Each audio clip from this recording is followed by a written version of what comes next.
जे जाया झाण गिए कम कलंक डहेबी। निच्च निरंजन नाणमय ते परमपन बेबी। दोहा सूत्र नंबर 64। सांसारिक समस्त सुख दुखानि शुद्ध निश्चय नयेन जीवानां कर्म जनयति इति निरूपयति।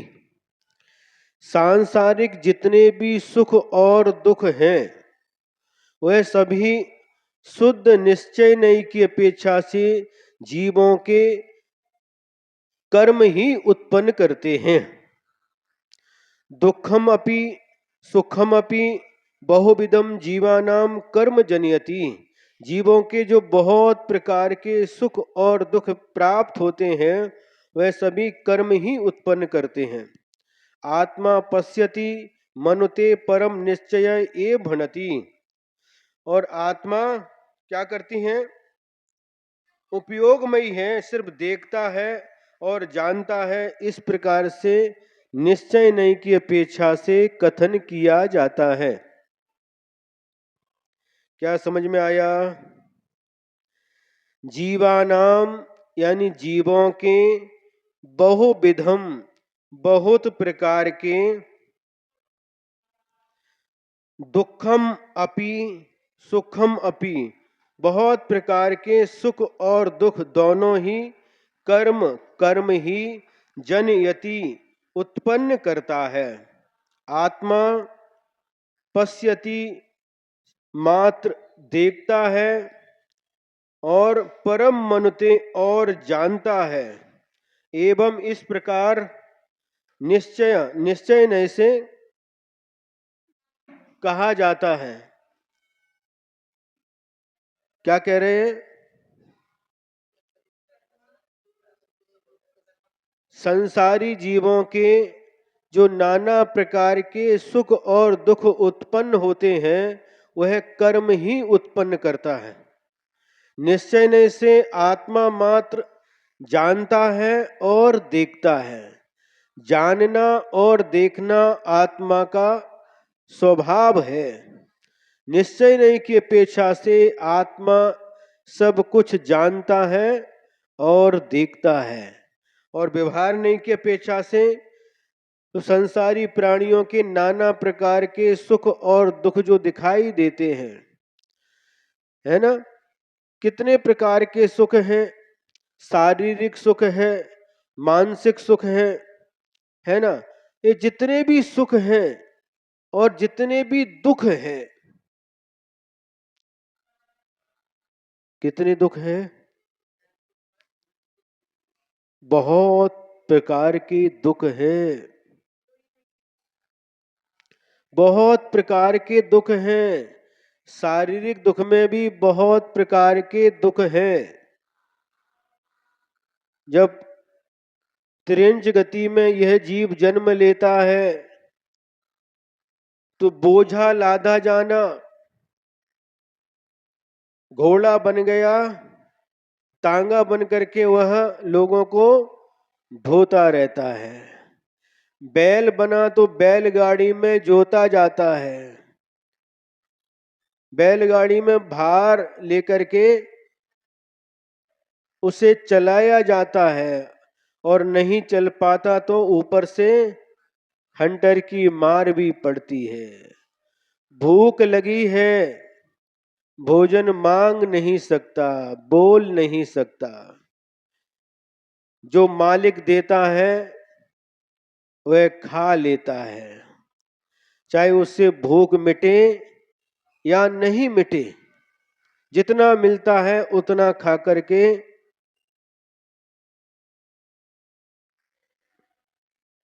चुप रहता है। प्यास लगती है लेकिन पानी अपने मन से नहीं पी सकता। जब मालिक लाकर के पानी देता है उसी समय वह पानी को पीता है।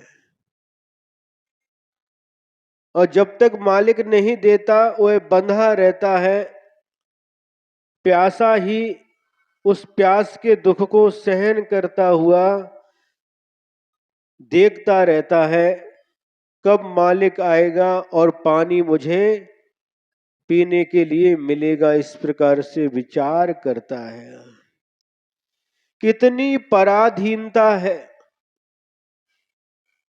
कितनी पराधीनता है। एक बार हम जयसिंहपुर के पास में एक कुंजवन है, वहां पर गए थे। वहां पर एक हाथी बंधा हुआ था। उसके पैरों में मोटी मोटी सांकल डाली गई थी, बांध करके रखा गया था। एक पैर आगे का और एक पैर पीछे का, इस प्रकार से शायद उसके पैरों में सांकल से बांध के रखा था। सामने ही गन्ने के ऊपर के जो पत्ते वगैरह रहते वो सामने ही रखे थे। वह बार बार एक पैर आगे बढ़ाता, सूंड को उस जो खाने के जो पत्ते रखे हैं, ऐसे पेंडी रखी, उसको खींचने के लिए प्रयास करता, लेकिन पैर में वह सांकल होने के कारण से उसकी सूंड वहां तक नहीं पहुंच पाती थी। बार बार एक पैर पीछे लेता, पुनः आगे करता, पुनः उसको खींचने का प्रयास करता, लेकिन खींच नहीं पाता क्योंकि पैरों में सांकल थी। भूख लगी है, सामने खाने की सामग्री भी रखी है, लेकिन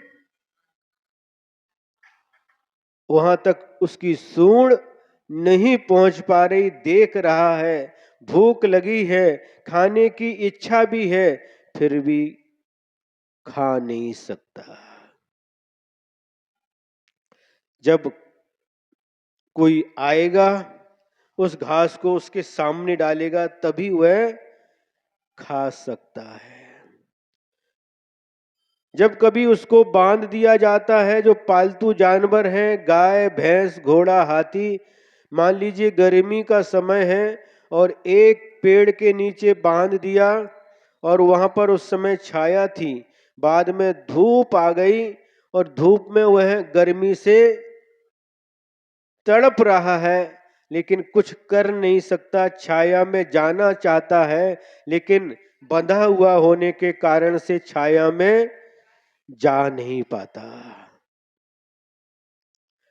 ठंडी का समय है, खुले में बांधा है, ठंडी लग रही है, बारिश भी आ गई, भीग रहा है, लेकिन बंधा हुआ होने के कारण से उस पानी से, उस ठंडी से अपना बचाव नहीं कर पाता।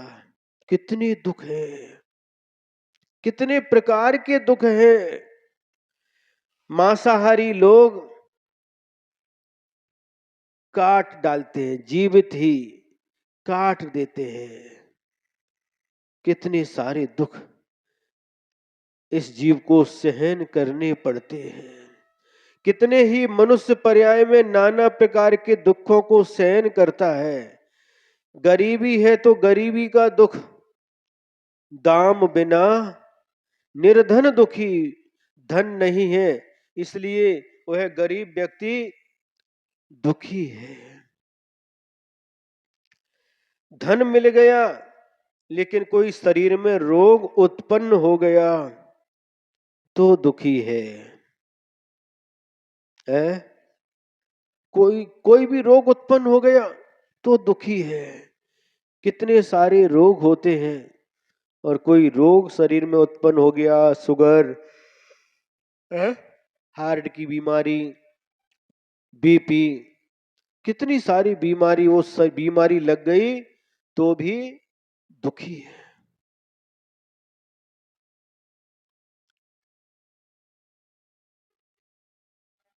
शादी नहीं हो रही तो दुखी है और शादी हो गई तो सुखी होना चाहिए। बताओ अपने अपने अनुभव। शादी की बात तो सुखी होना चाहिए। शादी हो गई लेकिन आपस में पति और पत्नी में बनता नहीं तो दुखी है। और पति और पत्नी में बनता भी है, लेकिन सास बहू से नहीं बनती तो दुखी है। सास बहू से भी बनती है, पत्नी से भी बनती है, लेकिन बच्चे नहीं हो रहे तो दुखी है। बच्चे हो गए लेकिन सुनते नहीं हैं तो दुखी है। बच्चे बड़े हो गए, उनके शादी की चिंता से दुखी है। शादी हो गई, बहू अच्छी नहीं आई तो दुखी है। क्यों दादी जी? है क्या बात कही दादी ने। तो भी वही संसार अच्छा लगता है। बहू एक सुनती है, चार सुनाती है, फिर भी बहू अच्छी नहीं लगती। अरे तुम्हारी बात नहीं कर रहे, हम सामान्य से बात कर रहे, फिर भी अच्छी नहीं लगती, फिर भी निभाना पड़ता है। क्यों? फिर भी निभाना पड़ता है, क्योंकि आजकल बहू मिलना मुश्किल है। मिल गई है, कब कुछ बोल दिया, कब छोड़ करके चली जाएगी, पुलिस स्टेशन चली जाएगी, कोर्ट केस कर देगी, क्या करेगी, कोई भी भरोसा नहीं है। इसलिए भैया सुन करके, भले ही सास है। हाँ हाँ, बहुत बढ़िया बताया दादी ने। अब सुनो, अब क्या करती है सास? सुन करके लेती, बहू समझ करके लाई थी, लेकिन सास बन करके आई है घर में। अब बहू का सुनना पड़ता है, बहू जैसा कहेगी वैसा सुनना पड़ता है। और दादी ने बताया, और क्या करते हैं, वृद्धाश्रम में भी रख देते हैं। सोचो कितने प्रकार के अपने बच्चे हैं और अपने को ही वृद्धाश्रम में छोड़ करके आ जाते हैं। कितनी सारी परेशानियां हैं, कितने सारे दुख हैं। यहाँ पर कह रहे हैं कि जितने भी ये दुख हैं, ये सारे के सारे दुख कर्म से उत्पन्न होते हैं। और जितने भी इंद्रिय सुख मिले हैं, मान लीजिए बच्चे अच्छे मिले, बहू अच्छी मिली, धन भी मिला, है ना, नौकर चाकर भी अच्छे मिले, गाड़ी मिली, बंगला मिला, शरीर भी स्वस्थ मिला, ये सारे के सारे जो सुख है, इंद्रिय सुख, ये भी कर्म से ही उत्पन्न होते हैं।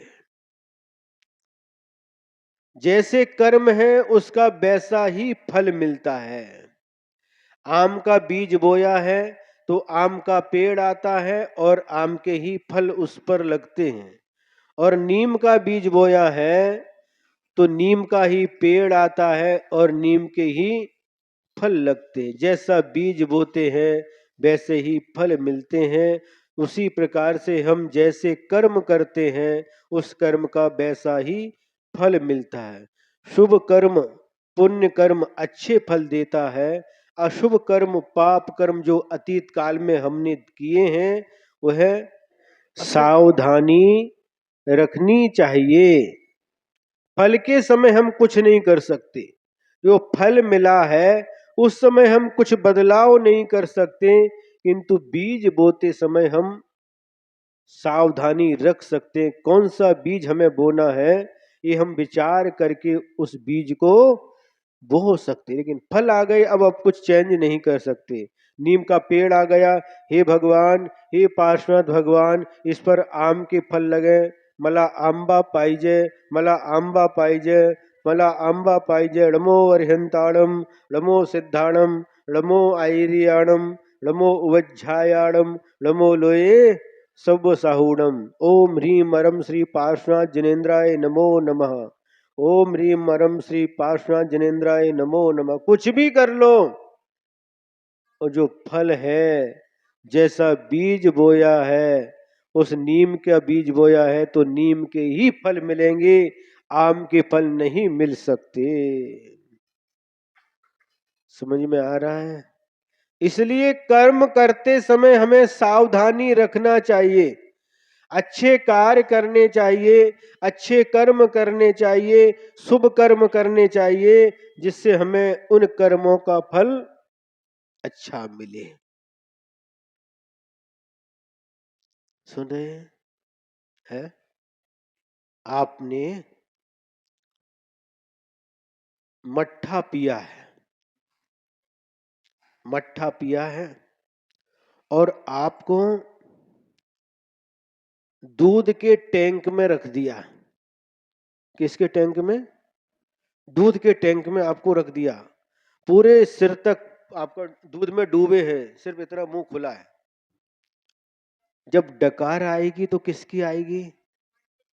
मट्ठे की आएगी। इतनी बड़ी मट्ठा तो आपने सिर्फ 1 लीटर पिया है, 3-4 गिलास पिया है, और ये तो दूध का टैंक है, उस टैंक के अंदर आपको डुबा करके रखा है।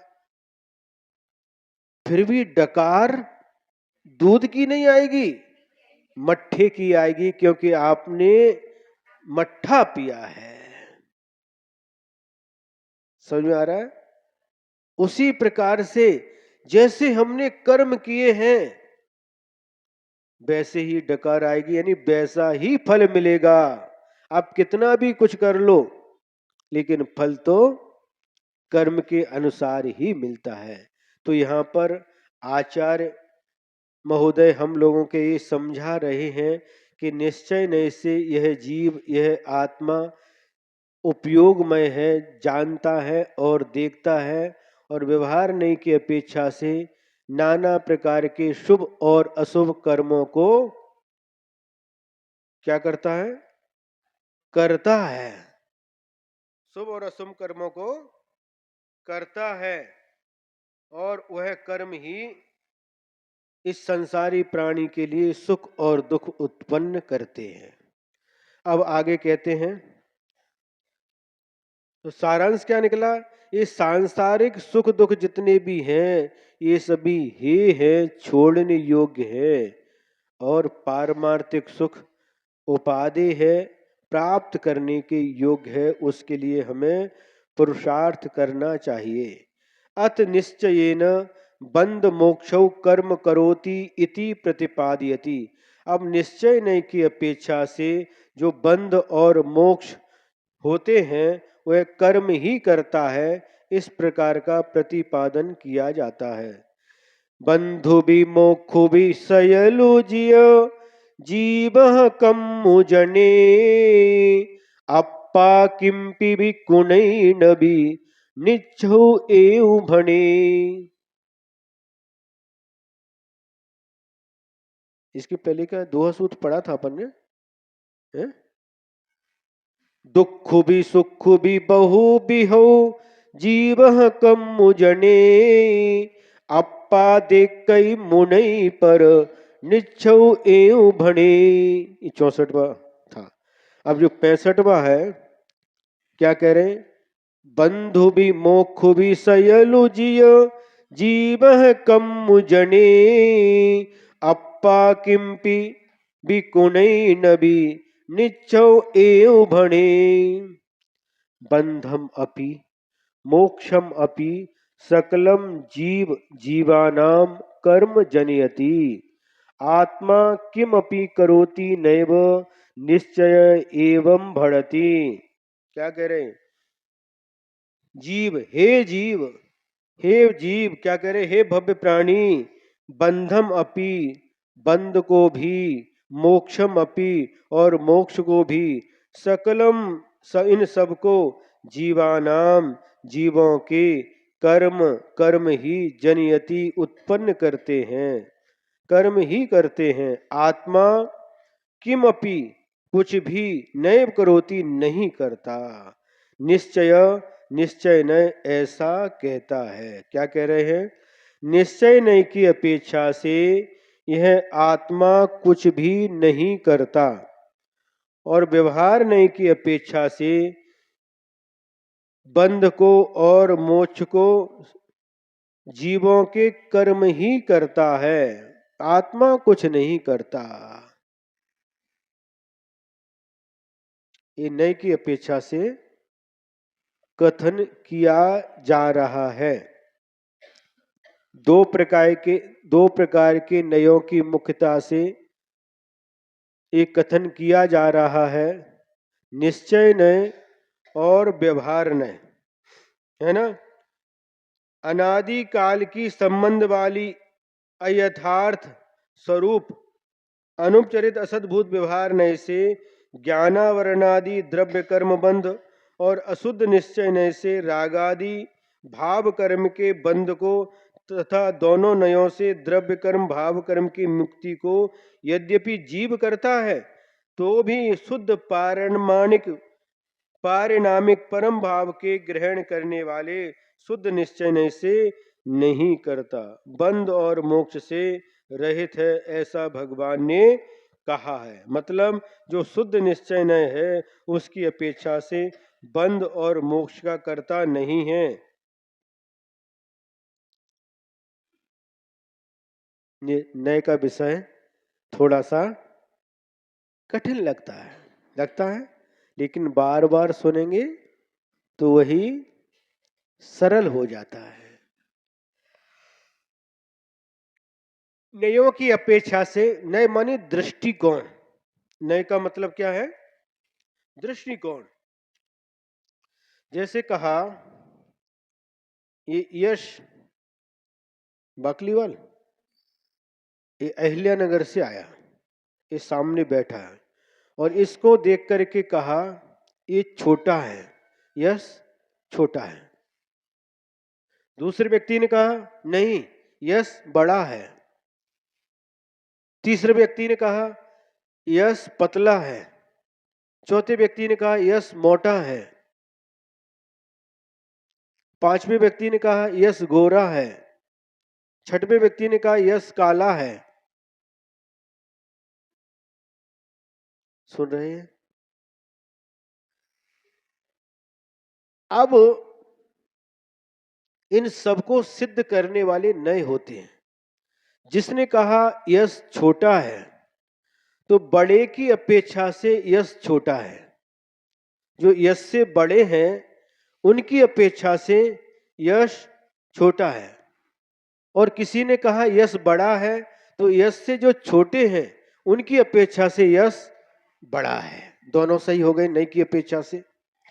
किसी ने कहा यश गोरा है तो जो सांवले हैं उनकी अपेक्षा से यश गोरा है। और किसी ने कहा यश काला है तो इससे भी कोई गोरा है उसकी अपेक्षा से यश काला भी है ना। फिर किसी ने कहा यश पतला है, कोई जो मोटा व्यक्ति है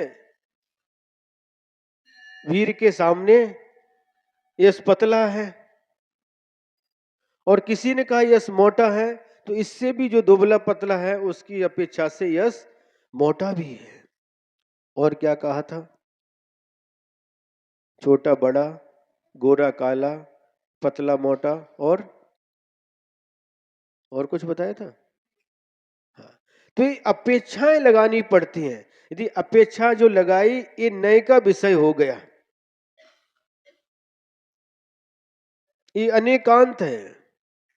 भगवान महावीर स्वामी जब बाल्य अवस्था में थे जो चौथे नंबर के 7 मंजिल का 7 खंड का उनका महल था और वे चौथे नंबर के मंजिल पर बैठे थे। अब उन महावीर के दोस्त आए, मित्र आए खेलने के लिए, बाल सखा, और नीचे मां थी, त्रिशला मां थी, और पूछा हे मां महावीर कहाँ है? उन्होंने कह दिया ऊपर है। तो बच्चे सारे के सारे मित्र चढ़ते चढ़ते चढ़ते सीधे 7वें मंजिल पर पहुंच गए और वहां पर महावीर प्रभु के पिताजी सिद्धार्थ जी थे। इधर उधर देखा, सिद्धार्थ ने पूछा क्या देख रहे हो? मैं महावीर को देख रहा हूं, उनके साथ खेलने के लिए आया हूं। तो सिद्धार्थ ने कहा कि महावीर तो नीचे हैं। तो फिर तुरंत जल्दी जल्दी जल्दी के उतर करके फिर वापस नीचे पहुंच गए और मां से कहा, महावीर तो ऊपर नहीं है, ऊपर तो महावीर के पिताजी सिद्धार्थ मिले थे, उनसे पूछा तो उन्होंने कहा कि महावीर तो नीचे है। फिर मां ने समझाया, बेटा उन्होंने भी ठीक कहा है, तुम सीधे 7वें खंड पर पहुंच गए, उनकी अपेक्षा से महावीर नीचे है और मैं सबसे नीचे हूं, मेरी अपेक्षा से ऊपर है। अब तुम एक एक खंड को देखते हुए जाओ, कहीं ना कहीं महावीर मिल जाएंगे। फिर एक एक करके दूसरे खंड पर, तीसरे खंड पर देखते देखते गए और चौथे खंड पर महावीर मिल गए। तो मां की अपेक्षा से वो नीचे है, इसलिए महावीर ऊपर है, उनका कहना भी ठीक है। और पिताजी ऊपर है 7वें खंड पर, उन्होंने कहा महावीर नीचे हैं, उनका कहना भी सत्य है। ये कहलाता अनेकांत, ये कहलाता नय। नय की अपेक्षा से एक कथन किया जाता है। जब स्वाध्याय करेंगे और स्वाध्याय करते करते इन नयों का विश्लेषण समझेंगे तो सारा का सारा विषय हमारे लिए बहुत सुगम हो जाएगा, आसानी से समझ में आएगा।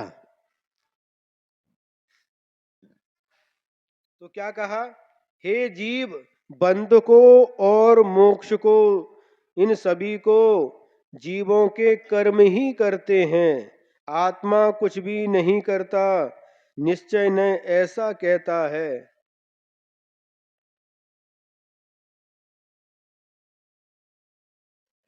क्या निश्चय ने क्या कहता है कि आत्मा कुछ भी नहीं करता, आत्मा के जो कुछ भी बंध और मोक्ष जो होता है वह कर्म ही करते हैं। इस प्रकार से निश्चय नहीं की अपेक्षा से ये कथन किया गया। क्या कथन हुआ, निश्चय नहीं की अपेक्षा से जीव के बंध और मोक्ष कौन करता है, कर्म ही करते हैं, आत्मा कुछ भी नहीं करता। ये निश्चय नहीं का कथन हुआ।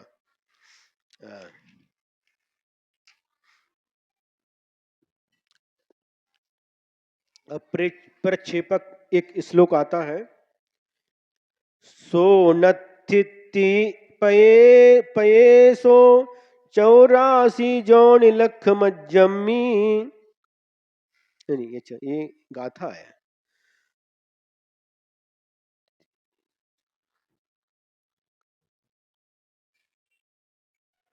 सोनत्थिति पये सो 84 जोन लख मज्जमी, जिन बैनम न लहंतो जथ न डुलहुलियो जीवो। क्या कह रहे हैं, स नास्ति इति प्रदेशः चतु अशीति योनि लक्ष्य मध्ये, जिन वचनम न लभमाना यत्र न भ्रमितः जीवा। कितना सुंदर बात कही है, कितनी सुंदर बात है, सुनिए क्या कह रहे हैं। 84 लाख, इस संसार में 84 लाख योनियां हैं। उन 84 लाख योनियों में से ऐसा एक भी प्रदेश नहीं है जहां पर यह जीव जिन वर्णम न लभमाना, जिनेन्द्र भगवान की वाणी को प्राप्त नहीं करता हुआ भटका नहीं हो। जिनेन्द्र भगवान की वाणी, जिन वाणी को प्राप्त नहीं करने के कारण से इस 3 लोक में 84 लाख योनियों में एक भी ऐसा स्थान नहीं है जहां पर जाकर के इस जीव ने जन्म मरण नहीं किया हो। पूरे संसार में भटक रहा है। क्यों भटक रहा है, क्योंकि जिनेन्द्र भगवान की वाणी से प्राप्त नहीं हुई। जिनेन्द्र भगवान की वाणी जिसको प्राप्त हो जाती है उसकी भटकन हमेशा के लिए मिट जाती है। इस संसार में, इस जगत में ऐसा कोई स्थान नहीं रहा जहां पर यह जीव जिनेन्द्र भगवान के वचनों को नहीं पाता हुआ अनादि काल से 84 लाख योनियों में होकर न घूमा हो। अर्थात जिन वचन की प्रतीति न करने से यह जीव सब जगह और सब योनियों में भ्रमण कर रहा है, जन्म मरण धारण करता हुआ भटक रहा है। इसका मूल कारण है जिनेंद्र भगवान के वचन इसे प्राप्त नहीं हुए। संसार में भटकने का कारण क्या है कि जिनेंद्र भगवान के वचन जिनवाणी हमें प्राप्त नहीं हुई, इसलिए हम 84 लाख योनियों में भटक रहे हैं।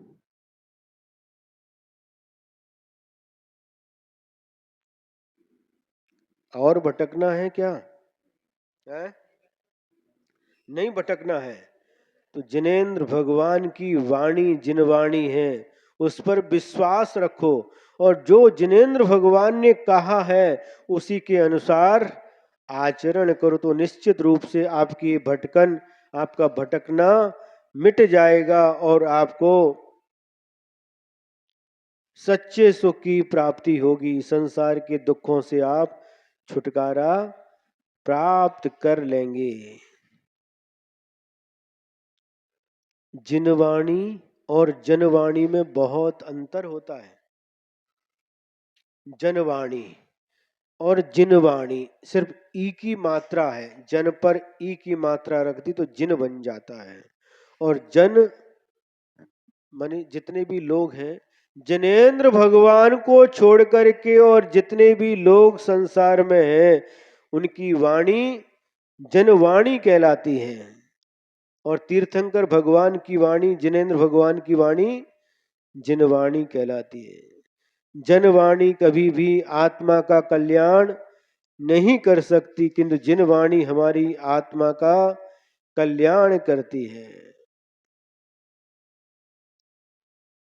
जनवाणी को तो हम सुनते रहते हैं, सुनते ही रहते हैं, टीवी में, मोबाइल में, लोगों के मुख से, लेकिन जिनवाणी सुनने का सौभाग्य बहुत पुण्य आत्मा जीव को ही प्राप्त होता है। आज हम संसार में नाना प्रकार के दुखों को भोगते हुए भटक रहे हैं, उनका एकमात्र कारण है कि हमें जिनेंद्र भगवान के चरण प्राप्त नहीं हुए, जिनेंद्र भगवान के चरणों की शरण नहीं मिली, जिनेंद्र भगवान की वाणी प्राप्त नहीं हुई। यही हमारे संसार में भटकने का कारण है। यदि संसार से भटकना नहीं चाहते, संसार में संसार के दुखों से मुक्ति चाहते हो, तो जिनवाणी को पढ़ो और जिनवाणी को ही सुनो और जिनवाणी में जो लिखा है उसी के अनुसार चलो, तो निश्चित रूप से आप सांसारिक दुखों से मुक्ति प्राप्त कर लेंगे और आपकी भटकन हमेशा के लिए मिट जाएगी। समझ में आ रहा? ये संसार कैसा है? एक भूल भुलैया जैसा है। भूल भुलैया समझते हो? हम लखनऊ गए थे, लखनऊ उत्तर प्रदेश की राजधानी है लखनऊ, और वहां पर एक भूल भुलैया करके एक बिल्डिंग है, और बिल्डिंग ऐसी बिल्डिंग है, उसमें इतने दरवाजे हैं, इधर से घुसो किधर से घुसते किधर से निकलते, बहुत कंफ्यूजन उसमें। गए इधर के उधर, उधर के उधर, घुस तो जाते हैं लेकिन निकलना मुश्किल हो जाता है। निकलने के लिए गाइड की आवश्यकता पड़ती है। आप घुस तो बिना गाइड के जाएंगे, उसमें प्रवेश करने के लिए गाइड की आवश्यकता नहीं है, लेकिन एक बार घुस गए तो निकलने के लिए आप जैसे निकलना चाहते हैं और घुसते जाते हैं, जैसे निकलना चाहते हैं और घुसते जाते हैं। कुंडलपुर में थे गुरुदेव के साथ में, तो एक दादाजी आए, दमोह के थे, उन्होंने 4 पंक्तियां सुनाई, वो आज प्रसंग पर याद आ गई। उन्होंने क्या सुनाया? हाथी फंस गया दलदल में, हाथी फंस गया दलदल में, जोर लगाता पल पल में, धंसता जाता दलदल में। वाह दादी ने, वाह, बहुत बढ़िया, कितनी सुंदर पंक्तियां। हाथी फंस गया दलदल में और निकलने के लिए जोर लगाता पल पल में, और धंसता जाता दलदल। जितना निकलने के लिए प्रयास करता उतना और नीचे उस दलदल में फंसता जाता है। उसी प्रकार से हम भी संसार में फंसे हुए हैं और निकलने के लिए जोर भी लगाते हैं, लेकिन और फंस जाते हैं। अभी इतनी जल्दी क्या है महाराज, थोड़ा बाद में देखेंगे। अभी क्या, अभी तो हमारा बचपन है, खाने पीने के दिन है महाराज, ऐसा आराम करने के दिन। अभी से क्या धर्म करना, ठीक है। और थोड़ा सा हमें और देखने दो, बड़ा हो गया, जवान हो गया, फिर उसको गुरु महाराज ने समझाया, बेटा अब तो तूने बहुत कुछ खेल लिया, कूद लिया, अब चल हमारे साथ में। अरे महाराज अभी तो शादी की उम्र है, शादी कर लेने दो, शादी का सुख भी भोग लेने दो, उसके बाद देखेंगे। फिर दोबारा शादी हो गई, 2-4 साल के बाद फिर गुरु महाराज आ गए विहार करके, भैया चलो। नहीं महाराज अभी तो शादी हुई है, बच्चे भी तो होने दो। बच्चे हो गए, 1 2 3 4 5 बच्चे हो गए हैं। 10-15 साल के बाद फिर आए गुरु महाराज, भैया अब तो चलो। महाराज अभी बच्चे, इनको पढ़ाना है, लिखाना है, बड़े करना है, इनको सब व्यवस्थित करना है, ठीक है। उन सब बच्चों को बड़े हो गए और महाराज फिर आ गए, अब तो चलो भैया। नहीं महाराज अभी तो शादी करना बच्चों की। बच्चों की शादी भी कर दी, लड़कियों की शादी कर दी, लड़कों की शादी कर दी, और शादी हो गई। फिर कहने लगे महाराज अब तो चलो भैया। नहीं महाराज थोड़ा नाती को भी देखने दो, सोने की सीढ़ी चढ़ना चढ़ना है अभी। नाती भी हो गए हम महाराज, वो लड़का दुकान देखता है, बहू जॉब करती है, उनको संभालना पड़ता है, थोड़ा रुको। फिर बाद में आए, महाराज आप तो हमारे पीछे ही पड़ गए, क्या आपको कोई दूसरा नहीं मिला? मतलब जैसे जैसे निकलने का प्रयास करता है वैसे वैसे और धंसता जाता है दलदल में। संसार एक दलदल है, हाथी दलदल में फंस गया, निकलने के लिए जैसे जैसे प्रयास करता और अधिक फंसता जाता है। अभी अकेला था, पत्नी आ गई और दलदल बढ़ गया, बच्चे हो गए और बढ़ गया। जैसे जैसे ये परिवार बढ़ता जाता हम दलदल में फंसते जाते हैं। फंसते कि नहीं है? गुरु महाराज निकलने के लिए कहते हैं, महाराज थोड़ा रुको, महाराज थोड़ा रुको, है फंसते जाते हैं। समझ में आ रहा है? हम क्या सुना रहे थे, याद है कि भूल गए?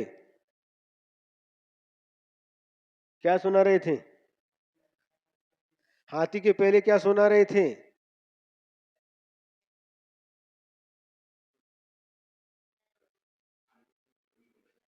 हाँ, भूल भुलैया की बात चल रही थी। तो संसार कैसा भूल भुलैया वाला है, एक बार इसमें घुसना आसान हो जाता है, लेकिन निकलना बहुत कठिन है। गए और एक के बाद एक दरवाजे, इधर से, और ऐसी थी इधर दीवार के उस तरफ कान लगाओ, और इधर माचिस जला के गाइड ने दिखाया उधर आवाज आती है, ऐसी बिल्डिंग है। बिना गाइड के उस भूल भुलैया से निकल नहीं सकते। एक हमारे साथी हैं मुनि श्री प्रणम्य सागर जी महाराज, वो वहां पर पढ़ने के लिए जब थे, हम गाइड नहीं लेंगे, बिना गाइड के जाएंगे, तो टिकट लेके चले तो गए, बिना गाइड के चले गए और घूमते ही रहे उसके अंदर। घंटा निकल गया, बाद में गाइड को बुलाना पड़ा, फिर उससे बाहर निकल पाए। गुरु महाराज गाइड के समान होते हैं, जिनवाणी माँ गाइड के समान है। संसार में आप फंस गए हैं, अब निकालने के लिए गाइड की आवश्यकता होती है? और इसलिए जो फंसे हुए हैं उनको निकालने के लिए पांव पांव चल करके गांव गांव जाते हैं। फिर भी मोह की जंजीरें इतनी जकड़ी हैं कि हम निकलने का प्रयास करते हुए भी नहीं निकल पाते। अथ आत्मा पंगुबत स्वयं न याति न च एति कर्म एव नैति आन्यति च इति कथयति। अब यहां पर कह रहे हैं आत्मा पंगु के समान है। पंगु किसे कहते हैं, है? लूला लंगड़ा। आत्मा पंगु के समान अपना स्वयं कहीं जाता नहीं आता नहीं। कर्म जहां पर ले जाते हैं वहीं पर जाता है, कर्म जहां पर ले करके आते हैं वहीं पर आता है। आप यहां पर आए हैं, कर्म ही आपको लेकर के आया है। श्री रामपुर में भी आपको कर्म ही लेकर के आया है और यहाँ पर जिनवाणी सुनने के लिए भी कर्म ही लेकर के आया है। पुण्य कर्म है इसलिए आप यहाँ पर आए हैं। देखिए क्या कहते हैं, अपापंगोह अनुहरई अपुन जाय नर ए भुवनतयः भी मज्झी जिय बिहि आने बिहिने। क्या कह रहे हैं, बहुत सुंदर श्लोक है। हे जीव, आत्मा, यह आत्मा पंगो हो अनुहरती, पंगु यानी लंगड़े के समान है। आत्मा न याति, आत्मा कहीं जाता नहीं, न आयाति और आता भी नहीं। भुवनत्रयस्य अपि मध्य, इस तीन लोक के मध्य में इस जीव को विधि यानी कर्म ही नयति ले जाता है और विधि कर्म ही आनयति ले आता है। क्या कह रहे हैं, आत्मा पंगु के समान है, यानी लंगड़ा व्यक्ति कहीं जा नहीं सकता, आ नहीं सकता। कोई व्यक्ति उसे जहां ले जाता है वहां तक चला जाता है, जहां लेकर के आता है वहां पर आ जाता है।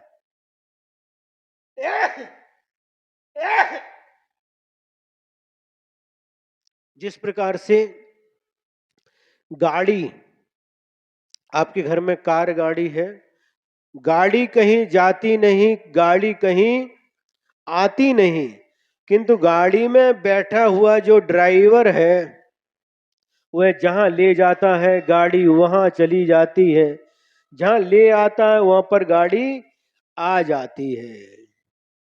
अकेली गाड़ी कहीं पर भी नहीं जाती।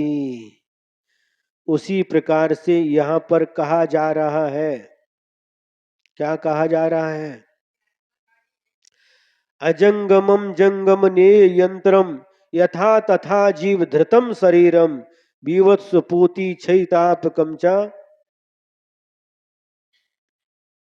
क्या कह रहे हैं, सुपार्श्वनाथ भगवान की स्तुति करते हुए आचार्य समंत भद्र स्वामी ने लिखा है, ये शरीर कैसा है, अजंगम है, ये कुछ जानता नहीं, चलता नहीं। शरीर चलता कि नहीं चलता है महाराज, जब आत्मा निकल जाती है चलता है, नहीं चलता। ये शरीर को आत्मा और आत्म कर्म के माध्यम से चलता है, चलाया जाता है। स्वयं अकेला शरीर नहीं चल सकता। यदि शरीर चलता है तो प्राण निकलने के बाद भी चलना चाहिए, बोलना चाहिए, देखना चाहिए, सुनना चाहिए। नहीं, जो चलने वाला, देखने वाला, बोलने वाला, सुनने वाला जो था आत्मा, वह चला गया है, इसलिए वह शरीर मृत शरीर कहलाता, वह कुछ भी क्रिया नहीं कर सकता। तो यहां पर कह रहे हैं यह आत्मा भी पंगु के समान है। एक कर्म जहां पर इसको लेकर के जाते हैं वहां पर जाता है और कर्म जहां पर लेकर के आते हैं वहां पर यह आता है, अपने आप नहीं आता। कर्मों के अनुसार ही आता और जाता है, ये यहाँ पर कहा गया है। बस ठीक है, समय आपका पूरा हो गया है। आगे कल देखेंगे कितने हो गए, 65 तक हो गए।